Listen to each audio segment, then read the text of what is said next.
Welcome back mga ka-ABB, kay-Berry. Magandang araw sa ating lahat. Andito na naman tayo sa kwentong ibon at chicks. Ngayon po, finally, naglabas na ng red eye.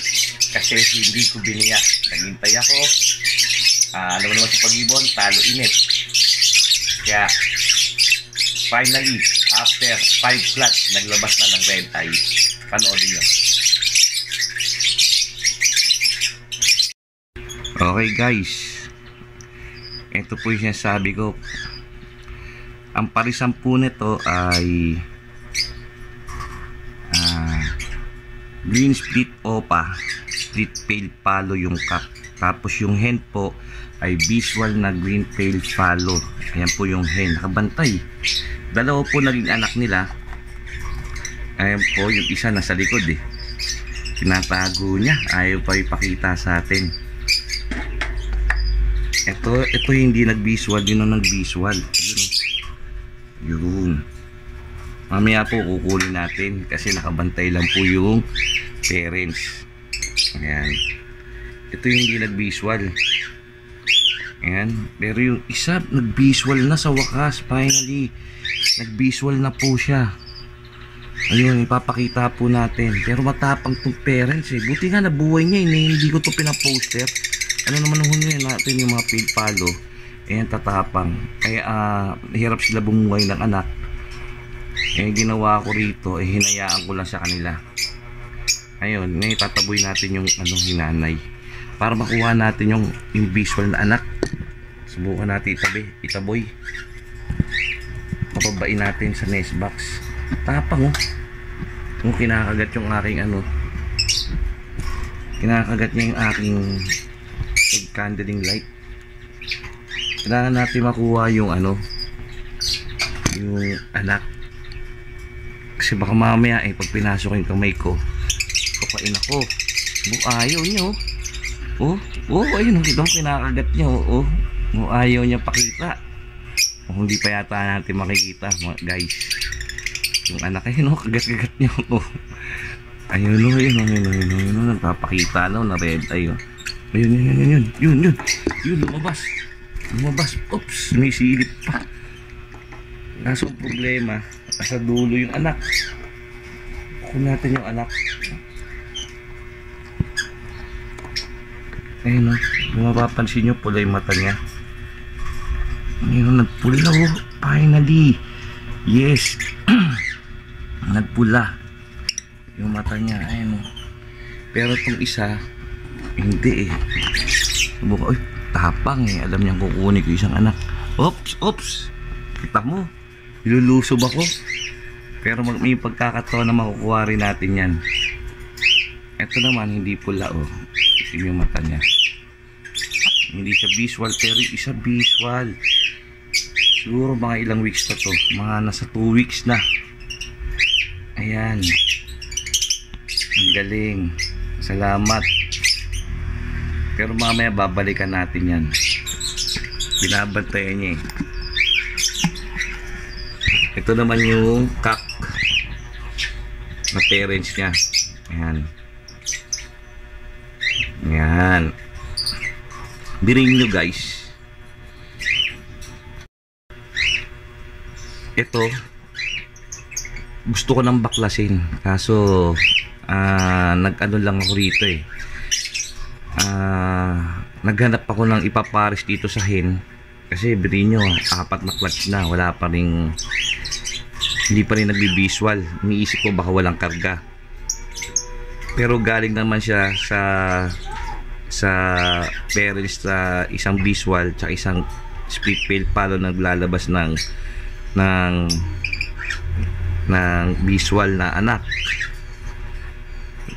Ito lang hindi siya nag-visual pero kaya pinartner ko sa kaya alam kong sure na split pale palo to. Pero biruin nyo, hindi siya talaga hindi naglabas. 4 na clutch sa akin, hindi naglabas. 3, 2, 4, 3. Ngayon yun, finally naglabas na rin. Muntik ko na siyang biyakin guys. Ayan, muntik ko nang biyakin. Kaya swerte pa rin. Ibig sabihin may dugo siyang pale palo. Kasi kung walang dugong pale follow to, itong split natin na pale follow, matatawag natin sure split pale follow na to kasi naglabas na siya ng visual na red eye na pale follow. Ngayon, kung wala talaga tong dugong pale follow, hindi talaga maglalabas to. Hindi maglalabas kasi recessive po ang mga follow. Hindi lang pale, pati na dan, bronze, lahat ng follow ay recessive. Kailangan pareho silang may dugong pale follow kahit nakatiting. Ayun po.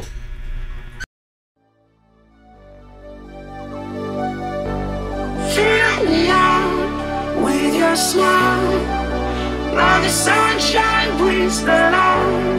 Fill me out with a flame, I will let you in this game. Take me out when I'm down. Just with you I'm safe and sound, safe and sound, safe and sound, safe and sound, safe and sound, safe and sound, safe and sound, safe and sound.